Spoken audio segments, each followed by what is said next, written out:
기도하고 말씀 나누도록 하겠습니다. 좋으신 하나님 감사드립니다. 우리를 세상의 빛으로 세상의 소금으로 부르셨사오니 하나님 내 생각을 내려놓고 하나님의 뜻과 하나님의 계획을 깨닫는 하나님의 생각으로 바꾸게 하여 주옵소서.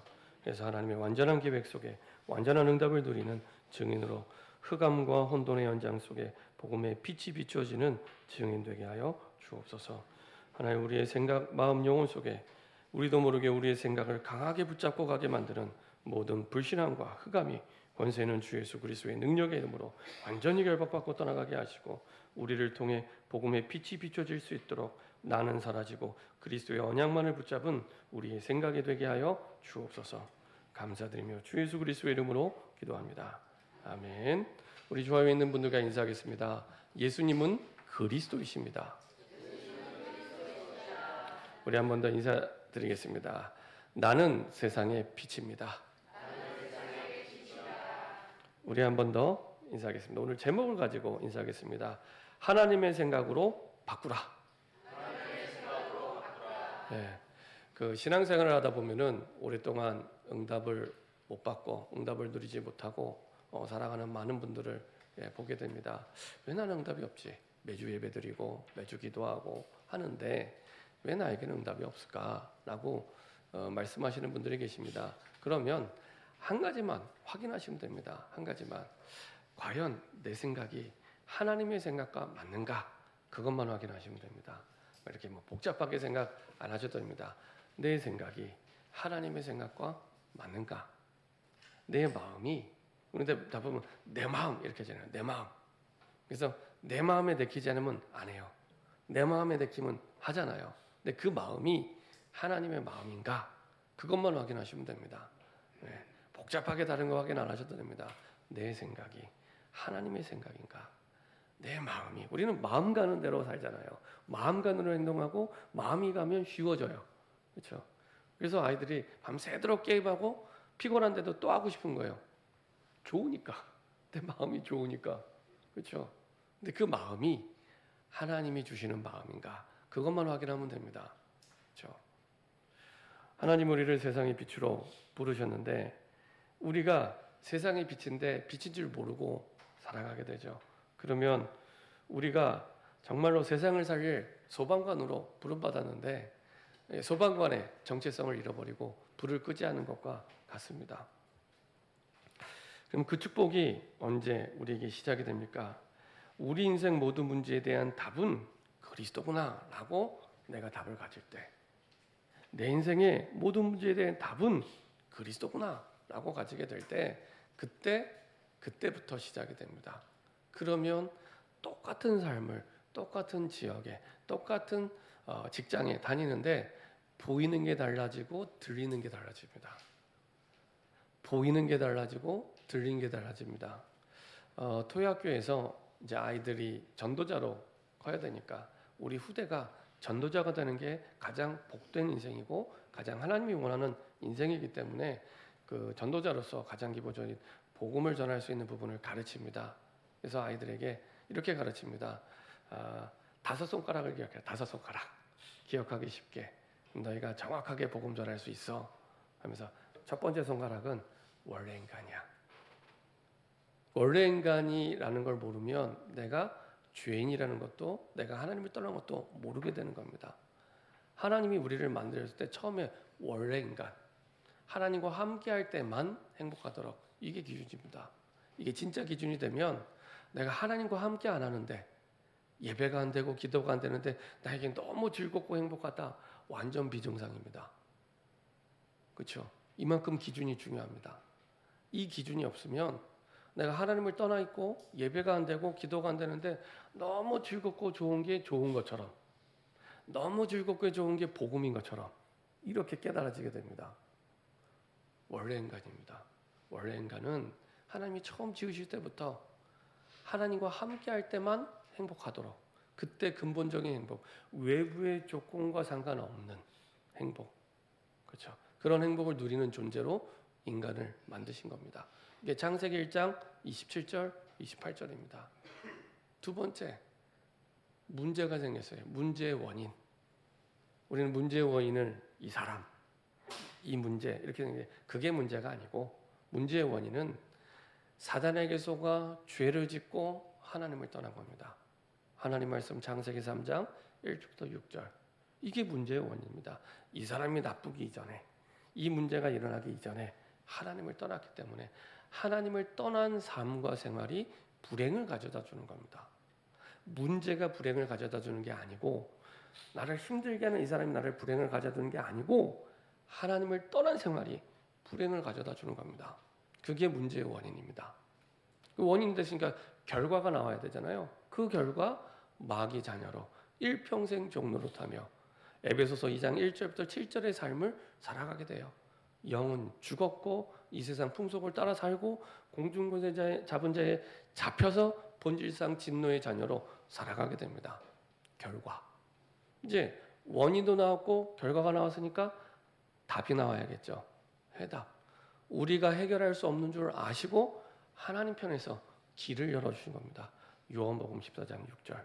내가 곧 길이요 진리요 생명이니 나로 말미암지 않고는 아버지께로 올 자가 없느니라.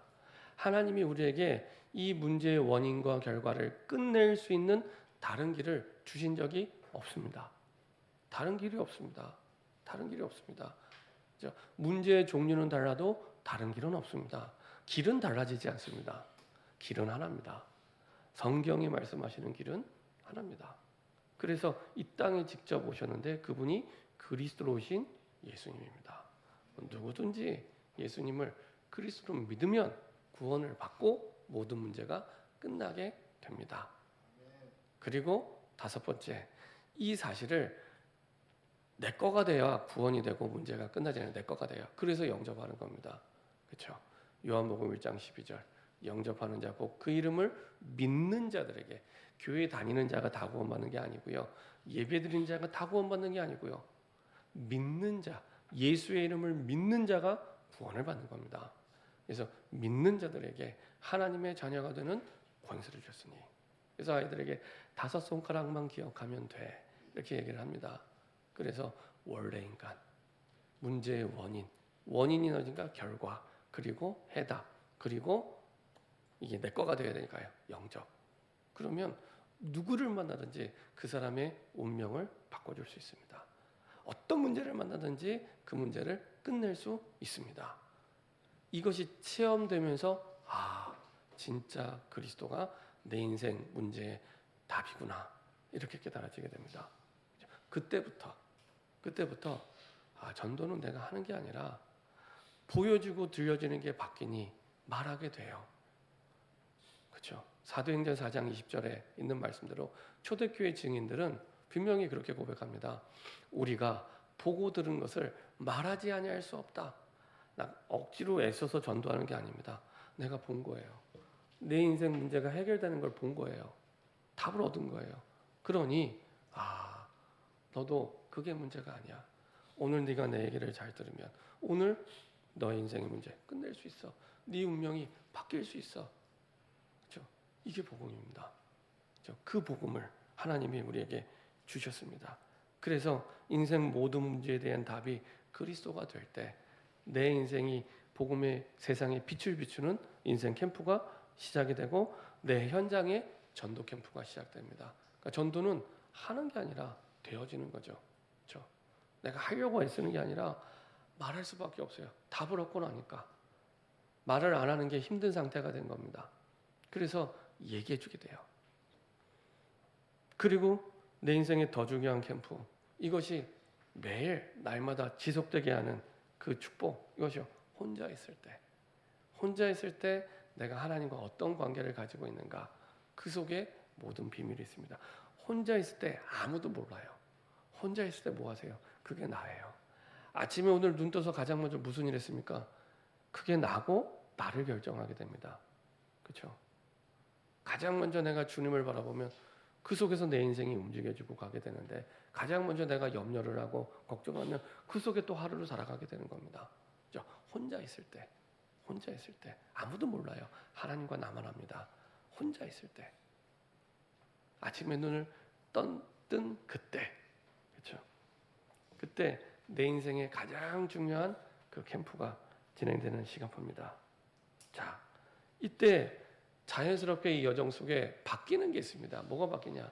나는 내 인생을 내 생각대로 사는 것이 맞다고, 그리고 또 그런 체험을 또 해요. 내 인생의 성공을 통해 이렇게 막 체험도 합니다. 그게 맞다고 하고 살아왔는데 그게 아니었구나.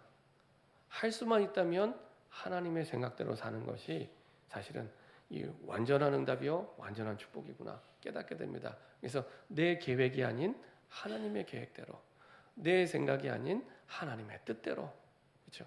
이게 가장 완벽한 응답을 누리는 축복의 길이구나. 이거를 깨닫게 됩니다.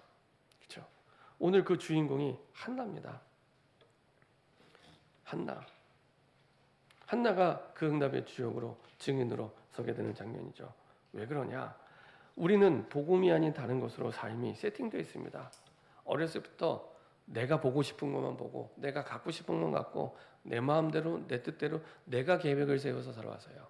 한 번도 하나님이 주신 계획을 따라 살지 않아요. 이렇게 우리의 삶이 세팅이 되어 있습니다. 근데 이게 나만 그런 게 아니라 우리 후대에게도 살아있는 시청각 교육이 되는 거예요. 아빠의 모습, 엄마의 모습이 그대로 또 세팅됩니다. 자녀들에게. 그래서 아빠 엄마의 좋은 모습만 보고 갔으면 좋겠는데 실패하고 안 되고 힘들고 어려운 모습도 그대로 따라가요. 살아있는 시청각 교육이 되기 때문에 늘 보고 있잖아요. 늘 듣고 있잖아요. 그죠? 모든 것을 나중심으로 생각해 왔기 때문에 어찌 보면 이게 너무 당연해요. 하나님을 모르면 당연한 겁니다. 그렇죠? 내가 살아남아야 되기 때문에. 창세기 3장, 6장, 11장 공통점이 나. 그래서 완전한 행복과 완전한 축복이 오면 그렇게 살면 돼요. 근데 그게 아니거든요. 그렇죠? 그게 아니거든요. 이게 눈에 안 보이는 내 욕심으로 점점 세팅되는 겁니다. 눈에 안 보이는 내 욕심. 하나님의 뜻이 아닌 내 욕심으로 계속 채워가는 겁니다. 이제는 눈에 보이는 욕심으로 만들어지기 합니다. 우리의 삶이. 눈에 보이는 욕심으로. 그래서 사도행전 13장, 16장, 19장 우상으로 가득 차게 됩니다. 우상이 우리가 생각하는 어떤 막 뭐 부처 앞에 절하고 이런 것만 우상이 아니라 내 마음에 하나님의 뜻이 아닌, 하나님이 주인 되지 못한 모든 것들을 성경에서는 우상이라고 얘기합니다. 내가 그거를 섬기며 살아가게 돼요. 이게 눈에 보이는 게 훨씬 빠르거든요. 예, 당장 급하기 때문에 눈에 보이는 대로 선택하고, 눈에 보이는 대로 결정하고, 눈에 보이는 대로 인도받아요. 그게 우상숭배인 줄 모르고 주인이 바뀌었거든요. 사도행전 16장, 13장, 16장, 19장 그 우상숭배 현장에 바울의 복음에 비추는 거죠. 이렇게 되면 어떤 현상이 일어나냐? 영적인 무기력이 옵니다. 영적인 무기력은 영적인 힘이 없다는 얘기인데, 이게 이걸로 끝나는 게 아니라 우리의 마음의 힘을 잃어버리게 돼요. 내 마음인데 내 마음이 컨트롤이 안 되는 겁니다. 마음의 힘을 잃어버립니다. 그리고 이거는 우리의 육신으로 이어지게 됩니다. 그래서 육신의 무능력으로 이어지게 됩니다. 영적인 무기력은 마음의 무기력, 나중에 육신의 무능력으로 이어지게 됩니다. 이렇게 해서 점점 내가 무너지게 됩니다. 나는 잘 살고 싶은데, 멋지게 살고 싶은데, 열심히 최선을 다해서 성실하면 된다 그러는데 이게 마음대로 안 되는 거예요. 왜 그러냐? 영적인 무기력이 찾아왔기 때문에 내 마음대로 안 되는 겁니다. 근데 그게 맞아요. 내 생각대로 살아왔기 때문에. 예, 당연한 결과가 오게 되는 겁니다. 이게요, 나도 모르게, 알고 하는 사람이 어디 있겠습니까? 나도 모르게 사탄의 심부름을 하게 되고 사탄의 인도를 받게 됩니다. 그렇죠? 나도 모르게 나는 내가 잘하겠다고 하는데, 그게 에베소서 2장입니다. 이 세상 풍습을 따라 나는 잘 살려고 갔을 때, 나쁜 뜻이 아니고 잘 살려고 갔는데 공중 권세 잡은 자를 따라가는 삶이었어요. 그렇죠? 사단의 심부름하는, 사단의 인도를 받는. 그래서 내 힘으로 해결할 수 없는 영적인 문제가 오게 됩니다. 그 말은 육신의 노력으로는 해결되지 않는, 우리의 찬송가 가사에 나와 있는 울어도 안 되고 애써도 안 되고 참아도 안 되는 울어도 안 되고 애써도 안 되고 참아도 안 되는, 믿을 때만 해결이 되는 그런 문제가 와요. 내 마음의 두려움으로, 걱정으로, 염려로 이렇게 계속 찾아와요. 그리고 내 몸에 질병으로 나타나기 시작합니다. 이런 흑암의 배경 속에 나만 이 고통을 갖고 끝내면 좋겠는데 우리 후대가 말씀드린 대로 시청각 교육을 하게 됩니다. 그대로 다 보고 있잖아요. 다 듣고 있잖아요. 그렇죠? 그대로 배우게 되는 겁니다. 그걸 보고 대물림 이렇게 얘기합니다. 자, 한나도 마찬가지였고 한나의 남편이었던 엘가나도 사실은 마찬가지였습니다. 자, 말씀해 보면 에브라임 산지 라마다의 소빔에 있는 에브라임 사람 엘가나라는 사람이 있었으니 그는 여로함의 아들이요 엘루의 손자요 도우의 중손이요 숲의 현손이라. 쉽게 얘기하면 레위 족속 중에 한 사람이었습니다. 레위 족속 중에 한 사람이었고요. 이 정도 되면은 그래도 이스라엘에서는 신앙이 있는 사람의 이 신분이잖아요. 근데 보세요. 그에게는 두 아내가 있었으니 이때 당시에서 중혼은 하나님의 불법입니다. 그렇죠? 처벌 두면 안 되는 거예요. 근데 그거를 당연하게 생각하고 이제 두고 있는. 그리고 그 뒤에 보면요. 이 사람이 매년 자기 성읍에서 나와서 실로에 올라가서 만군의 여호와께 예배하며 제사를 드렸는데 엘리의 두 아들 홈니와 비나스가 여호와의 제사장으로 거기 있었더라. 이 사람이 매년 자기 성읍에 나와서 원래 이때 당시에 경건한 유대인들은 매년 한 번이 아니라 세 번을 드려야 됩니다. 대표적으로 절기가 세 개잖아요. 유월절, 오순절, 수장절. 세 번을 해야 돼요. 근데 한 번만. 이미 영적인 나태함 속에 살아가고 있는, 그렇게 율법을 철저히 지킨다는 이스라엘 사람, 그것도 레위족 속의 신분을 갖고 있는데 1년에 한 번만 가는 거예요. 또 6월절이 제일 큰 절기였기 때문에 온 가족이 그때만 올라가고 나머지는 예배드리러 안 가는 거예요. 그야말로 이 시대가 얼마나 하나님을 떠난 현장과 타락한 세상인지를 알게 되는 거고요. 그리고 이미 엘리에도의 그 당시 제사장의 두 아들 홈리와 비나스가 여호와의 제사장으로 섬기고 있는데, 홈리와 비나스가 이미 이제 폐역한 자녀라고 할 만큼의 심각한, 제사장으로서는 지을 수 없는 그런 죄들을 짓고 있는 겁니다.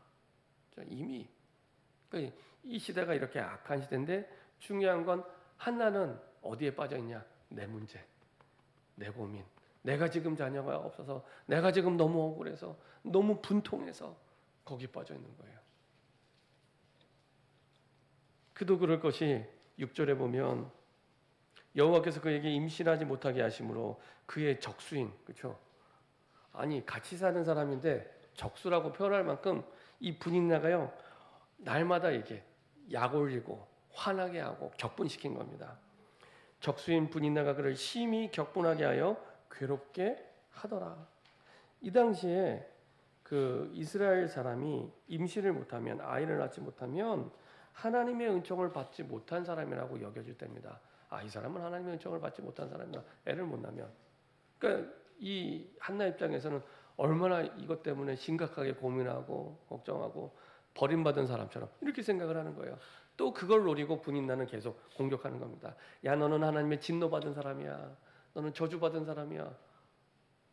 위로는 해주지 못할 망정 계속 그렇게, 나는 아이가 있어. 하나님의 은총 받은 사람이야. 너는 은총도 못 받고 너는 저주받은 사람이야. 그러니까 얼마나 화가 나겠습니까? 사실은 굳이 따지자면 한나가 본처인데, 굳이 따지자면 그런 상황입니다. 그런데 매년 한나가 여호와의 집에 올라갈 때마다 남편이 그같이 하며 분인나가 그를 격분시키므로 그가 울고 먹지 않으니, 그러니까 한두 해가 아닌 거예요. 한두 해가 늘 고통을 당해온 거예요. 얼마나 참 힘들겠습니까?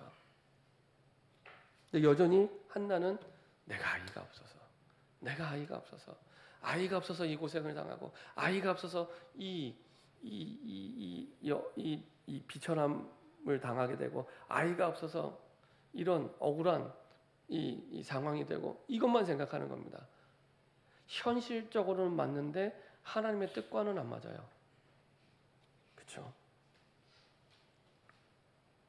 5절 6절에 보면은 이렇게 말씀하고 있습니다. 한나에게는 갑절을 주니 이는 그를 사랑함이라. 그러나 여호와께서 그에게 임신하지 못하게 하시니 여호와께서 그에게 임신하지 못하게 하심으로. 누가 임신하지 못하게 했다고요? 여호와께서. 그러니까 그냥 애를 못 낳는다 이게 아니라 하나님의 뜻이 있고 하나님의 계획이 있어서 하나님이 임신을 허락하지 않은 거예요. 생명의 주관자 되신 하나님이 허락을 안 하신 거예요. 근데 그런 생각과 마음은 없고 내가 아이를 못 낳아서 이 고생을 하고 이 문제를 당하고 이런 억울함을 당하는구나 이것만 생각을 하는 겁니다. 맞나요? 근데 대부분의 사람들은 그렇게 생각합니다. 내가 돈만 있으면, 내가 돈이 없어서, 내가 이 문제만 잘 풀리면, 내가 이 고민만 해결하면 이렇게 생각을 해요. 정말 맞나요? 아니잖아요. 하나님의 뜻이 있는데, 하나님의 계획이 있는데 이거는 질문하지 않아요. 이거는 하나님께 물어보지 않습니다. 그러면 어떤 일이 벌어지냐?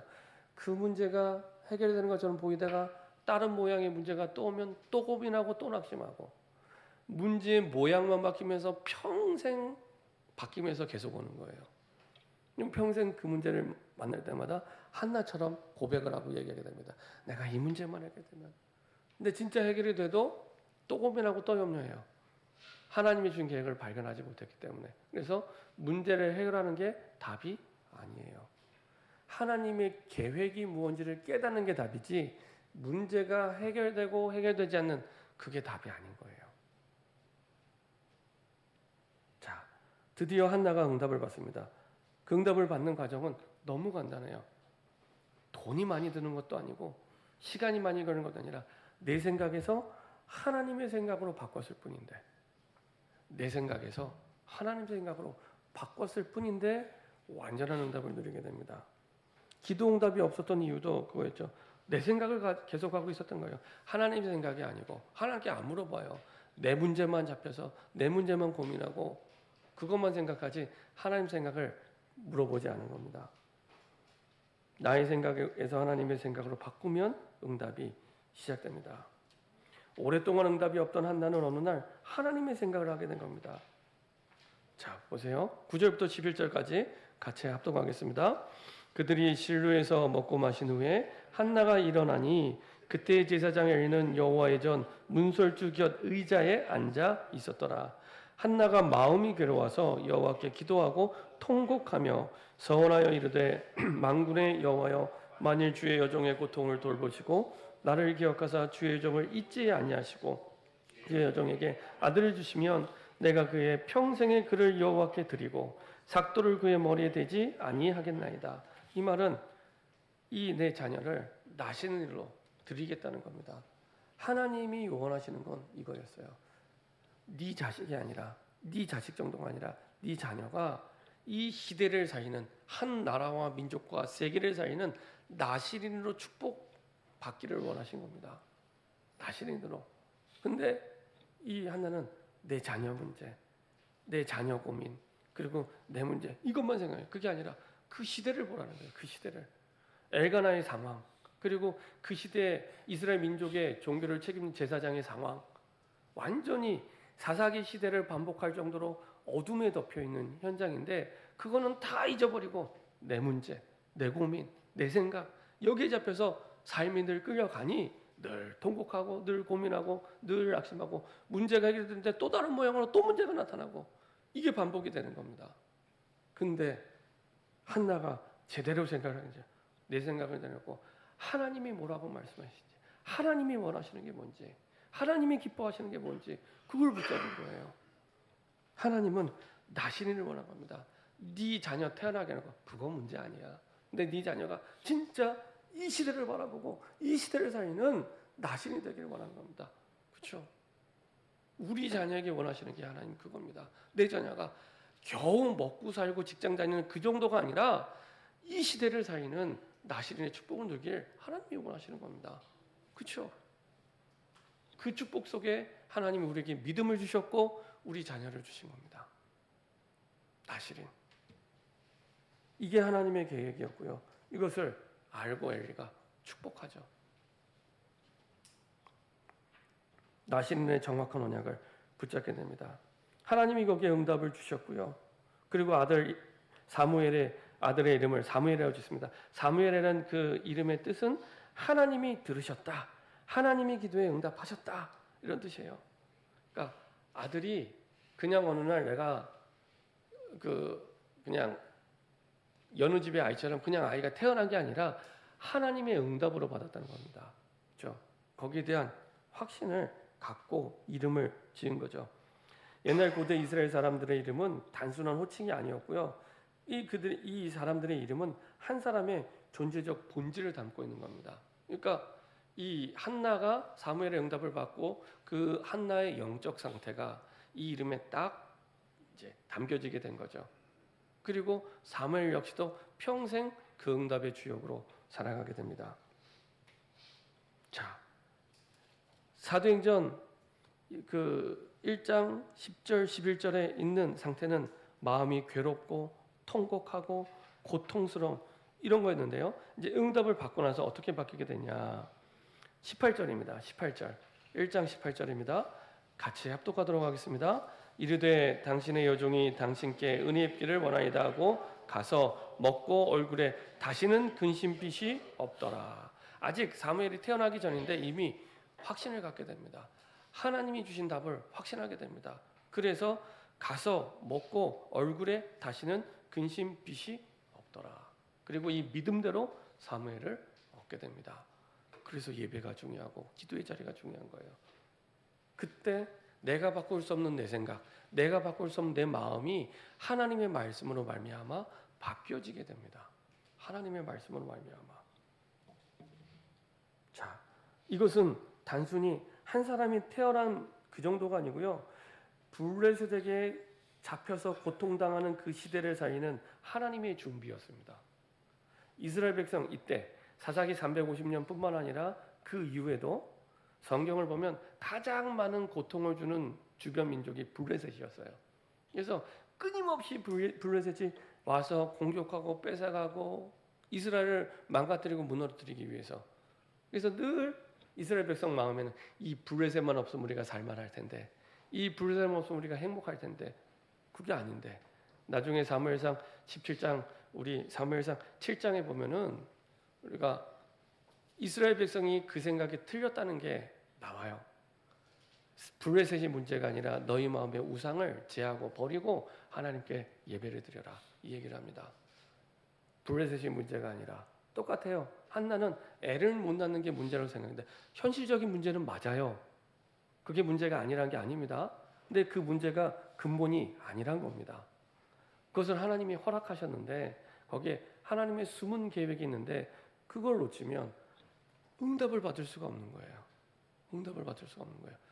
이스라엘 백성들이 똑같이 그 흐름 속에 사사기 350년을 살았는데 계속 그게 반복되는 겁니다. 그래서 그 블레셋 시대를 살리기 위해 하나님이 준비한 하나님의 방법이었죠. 하나님은 한나를 통해 그 일을 시작하셨고 사무엘을 통해 그 일을 이루셨습니다. 하나님 이 시대에 우리를 통해 이루기 원하고 우리 후대를 통해 이 일을 진행하기 원하십니다. 한 개인이 아니라 한 나라와 시대를 두고 하나님이 준비시킨 거예요. 그래서 사람만 보지 말고 한 개인만 보지 말고 눈을 들어 그 뒤에 밭을 볼 때 다른 응답이 시작이 됩니다. 전도 캠프를 하다 보면은 정말로 이 사람이 복음을 받아야 되라고 생각할 때 계속 문이 안 열려요. 그러다가 언제 열리냐? 이 사람 뒤에 지역과 배경을 보고 기도할 때 하나님이 문을 열어 가시더라고요. 그러면서 깨닫는 것은 이 한 사람만 하나님의 계획이 아니라 그 뒤에 이 사람이 사는 직장, 지역을 두고 하나님이 모든 걸 인도하시는구나. 루디아처럼. 그렇죠? 루디아처럼. 그 한 사람을 통해 그 지역의 구원의 이 계획에 문이 됐던 것처럼. 그렇죠? 하나님 그렇게 문을 열어 가시거든요. 그래서 사람만 보지 말고 문제만 보지 말고 그 뒤에 밭을 보고 인도받도록. 그래서 내 현장에 사람만 보지 말고 그 지역과 직장을 살리도록 그 밭을 살리도록 나를 부르셨구나. 내 현장이 세계복음화의 황금어장이구나. 이렇게 깨달아질 때 그때부터 응답의 문을 열게 됩니다. 매주 금요일마다 권원희 장로님 사무실에 다락방을 갑니다. 다락방을 가는데 2년이 넘은 것 같아요. 그래서 매주마다 갑니다. 처음에 시작할 때는 아침 7시에 하다가 이제는 이제 직원들과 함께 예배를 드려야 되기 때문에 8시 한 45분 이때 예배를 드립니다. 마치고 나면 이제 아침 식사를 하러 지하 식당에 가요. 근데 이제 매주 가는 식당이니까 이제 잘 알게 되죠. 그분이 교회 권사님이시더라고요. 교회 권사님. 근데 이번 주에는 평상시 안 하던 말씀을 하시는 거예요. 되게 이제 편하게 대화를 하니까 또 목사가 갔다가 또 잘해주세요. 반찬 한 가지라도 더 내주시고. 네, 참 그런 분인데 이분이 갑자기 이게 말씀하시는데 내가 요새 내 영이 떨어졌어. 뭐 이렇게 얘기하더라고요. 내 영이 떨어졌대요. 그러니까 요새 별로 안 충만하다는 얘기입니다. 내가 요새 영이 떨어졌다고 이렇게 얘기하시는 거예요. 그래서 내가 무슨 요새 권사님 예배 안 드리세요? 그랬더니 내가 예배 잘 드린다고. 그냥 잘 드리는 게 아니라 진짜 열심히 드리시는 분이에요. 이 식당이라면서 되게 바빠요. 도시락도 뭐 한 몇백 개씩 이렇게 주문 오면 이게 배달하고 또 식당도 하고 이게 홀에 오는 식당 식사도 준비하고 이렇게 하시는 분인데 14년 그 식당에서만 14년 하셨대요. 근데 이분이 이제 일 마치고 일찍 주무시고 새벽 2시 반이면 교회에 오신대요. 교회 오셔서 주무시다가 새벽 4시면 일어나서 또 기도하고 출근하는 거예요. 그 새벽에요. 그래야 이제 이게 일이 돌아가는 거니까. 연세가 이제 거의 70대 초반, 60대 후반 정도 되신 것 같아요. 이거를 매일 그렇게 교회 가서 주무시고 또 새벽에 오고 그럼 매일 하시는 분이에요. 그러니까 그야말로 누구보다 열심히 신앙생활 하시는 분이죠. 당연히 장사하시지만 주일날 예배드리고 이제 자영업 하시는 분들이 주일날 장사를 멈추고 예배드리는 건 결단이 필요합니다. 매출이 얼마인데 그 생각을 안 하겠습니까? 그렇죠? 또 결단하고 주일 성수해야 되니까 예배드리고 그런 분이에요. 근데 이제 그렇게 예배를 잘 드리시는 분인데 내가 요새 영이 떨어져 갖고 이렇게 얘기를 하시는 거예요. 그 얘기를 들으면서 딱 마음에 이유가 있겠구나라는 생각이 들었어요. 이분이 단골도 많고 배달하는 것도 되게 많아요. 14년 동안 그렇게 식당을 하니까 아침 식사하다 보면은 늘 그 시간에 와서 드시는 분 이제 안면도 익었어요. 한 2년 하다 보니까 이 단골도 많고 그래요. 근데 한 200군데 도시락 주문받아 전달한다고 하면 그 200군데가 사실은 그냥 도시락 주문해서 전달하는 200군데가 아니라 200군데 전도의 문이거든요. 200군데 전도의 문이에요. 근데 그거를 내가 200군데 밥을 배달하는 걸 생각하는 것과 200군데 전도의 문이라고 생각하는 건 차원이 다른 얘기입니다. 차원이 다른 얘기입니다. 그렇죠? 저는 그분이 마음에 담고 그래 내가 200군데 보내는 이곳에 전도 때문에 하나님이 이곳에 밥을 배달하게 이렇게 바뀌면요 놀라운 응답의 문들이 계속 열리게 됩니다. 그분은 그 자리에서 장사만 하는데도 200군데 전도의 문을 열 수가 있습니다. 그렇죠? 그분의 연장은 정말 세계복음화의 황금어장입니다. 그 건물에 회사가 얼마나 많은데요. 회사가 정말 많아요. 그렇죠? 하나님이 우리에게 은혜를 주시는 것은 내가 은혜 받고 내가 응답받는 건 물론이지만 그 은혜의 강물이 에스겔 47장에 있는 말씀처럼 성전에서 흘러나온 그 물이 온 땅에 적셔지기를 하나님이 소원하고 계시는 겁니다. 내게 주신 은혜의 강물이 나에게 멈춰 있는 게 아니라 내가 만나는 모든 사람들에게 흘러 들어가길 원하시는 겁니다. 그러기 위해서 내게 먼저 은혜를 주시는 거예요. 그렇죠? 근데 멈춰 있는 거잖아요. 그분이 매일 예배드리고 있는데 멈춰 있는 거예요. 신앙의 매너리즘에 빠져 있는 겁니다. 이게 이 은혜 강물이 흘러가야 그렇죠? 고인물은 썩잖아요. 흘러가야 살아나는 거예요. 흘러가야. 그것 때문에 하나님이 우리에게 주시는 거거든요. 나중에 만나면 우리 그 식당의 권사님과 좀 대화를 해봐야겠다. 기도하게 되더라고요. 이게 멈춰 있는 거예요. 자, 이것은 단순히 지역과 직장을 살리고 나라를 살리는 정도가 아니라 우리 후대를 살리는 겁니다. 우리 후대를 살리는 겁니다. 그 길이 되고 그 기도가 되고요. 미래를 살리는 길이 되고 기도가 되는 겁니다. 그리고 이것을 본 사람이 이기는 겁니다. 본 사람. 들은 사람 말고 내 현장에서 이걸 본 사람이 이기게 되는 거예요. 봤거든요. 하나님이 원하시는 생각을 내가 본 거예요. 들은 게 아니라 본 거예요. 그 사람이 이기는 겁니다. 전도 캠프를 두고 그래서 계속해서 기도하는 제목이 있습니다. 지역을 살리는 그리스도의 망대가 세우는 캠프. 이것을 두고 성령의 인도받는 팀이 구성되고 하나님이 이미 영세전부터 준비하신 먼저 응답을 준비해놓고 기다리는 그 응답을 확인하고 그래서 내가 살아나고 교회가 살아나고 현장을 살리는 캠프가 되도록 그렇죠? 이렇게 하나님이 원하고 계십니다. 내 현장에 말씀이 흘러들어가기를 원하고 계십니다. 우리 사도행전 19장 20절 21절 한번 보겠습니다. 사도행전 바울이 전도여행 가운데 가장 크라이막스였던 사도행전 19장인데요. 어떤 모습이었는지 확인해 보도록 하겠습니다. 사도행전 19장 20절 21절입니다.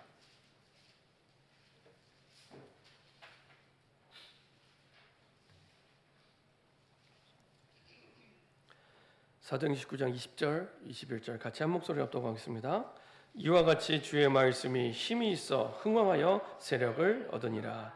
이 일이 있은 후에 바울이 마게도냐와 아가야를 거쳐 예루살렘에 가기로 작정하여 이르되 내가 거기 갔다가 후에 로마도 보아야 하리라 하고 많은 생명동이 일어났는데 이거를 어떻게 묘사하고 있냐. 이와 같이 주의 말씀이 그러니까 우리가 보는 성경이 죽은 글자가 아니라 주의 말씀이 힘이 있어 흥왕하여 세력을 얻으리라. 가는 곳마다 흘러들어가면서 하나님의 능력이 나타나는 걸 표현합니다. 생명을 살리고요. 치유하고요. 회복하는. 어떤 분은 그 전도 캠프하면서 생명살인 현장을 보고 그런 포럼을 하시더라고요. 하나님의 말씀이 구원받을 영혼을 찾아가시더라. 하나님의 말씀이 구원받을 영혼을 찾아가시더라. 이렇게 표현하더라고요. 그게 더 맞다. 내가 찾아가는 게 아니라 하나님의 살아계신 말씀이 구원받을 영혼을 찾아서 살리는 거거든요. 우리가 그렇게 성령 인도를 받으면 되는 겁니다. 그렇죠? 얼마나 큰 확신을 갖게 됐냐. 이 일이 있은 후에 이 응답을 체험한 이후에 본 이후에 바울이 마게도냐 아가야를 거쳐 예루살렘에 가기로 작정하니 예루살렘에 가면은 죽음과 고통이 기다리는데 가기로 작정했대요. 죽어도 좋다는 겁니다. 작정하여 이르되 내가 거기 갔다가 후에 로마도 보아야리라. 그 핍박받는 건 내가 죽는 게 아니라 하나님이 나를 로마에 보내시겠구나. 그 확신을 갖게 됩니다. 결론입니다. 혼자 있는 시간에 하나님의 것으로 세팅해야 됩니다. 어떻게 해요? 묵상기도를 통해. 묵상기도를 통해. 지난주에 말씀드린 대로 혼자 있는 그 시간이 가장 중요한 캠프 시간인데요. 묵상기도를 통해. 묵상기도는 단순하게 눈을 감고 조용히 기도한다는 뜻이 아닙니다. 묵상기도는 말씀을 깊이 생각하고 마음속에 믿음으로 붙잡고 기도하는 겁니다. 그 말씀을 깊이 생각하고 그 말씀을 믿는 믿음을 마음에 붙잡고 기도하는 겁니다. 이게 묵상기도입니다. 그때 내가 바꿀 수 없는 내 생각 바뀌어지게 됩니다. 내가 바꿀 수 없는 내 마음이 그때 바뀌어지는 겁니다. 내가 바꾸려고 하지 마세요. 그렇게 안 하셔도 됩니다. 말씀이 묵상이 되면 그때 바뀌는 겁니다. 그러면 우리가 우리 주변 사람의 생각을 바꾸려면 내가 묵상하고 내 삶 속에 역사하신 그 말씀의 역사를 전달해 주세요. 전달해 주세요. 우리 자녀들에게 100번, 1000번 예배드려 하는 것보다 내가 말씀을 묵상하고 그때 주신 그 믿음, 그 내용을 포럼해 주시면 가장 확실하게 흑암이 무너지고 살아나기 시작합니다. 그렇죠? 그때 아침에는 그래서 모든 것을 바꾸는 준비를 기도로 시작하고요. 낮에는 그 기도 속에서 보이는 모든 것을 기도로 바꾸고요. 밤에는 하루 종일 기쁜 일, 슬픈 일, 행복한 일, 안 좋았던 일을 다 가지고 기도 속으로. 그래서 내가 그 속에서 치유받고 하룻밤이 지나가기 전에 내가 하나님 앞에 치유받고 답을 얻고 힘을 얻고 내일을 준비하는 이런 묵상기도가 시작되기를 소원합니다. 하나님이 중요한 순간마다 이 비밀을 말씀하셨죠. 여호수아 1장 8절 내 입에서 이 말씀을 떠나지 말며 주야로 묵상하며. 이스라엘 백성들이 습관적으로 쓰는 어구면 내 입에서 떠나지 말란 얘기는 항상 말씀을 기억하고 그 속에서 살아가며 이런 뜻입니다. 시편 1편 2절 오직 주야로 즐거움으로 묵상할 때 시절을 쫓아 하나님의 시간을 따라 열매를 주신대요. 그게 하나님의 말씀의 묵상 속에 있습니다. 이렇게 응답받는 우리 매일과 또 우리의 이제 2024년 후반기가 되는 저와 여러분 되기를 소원합니다. 기도하겠습니다.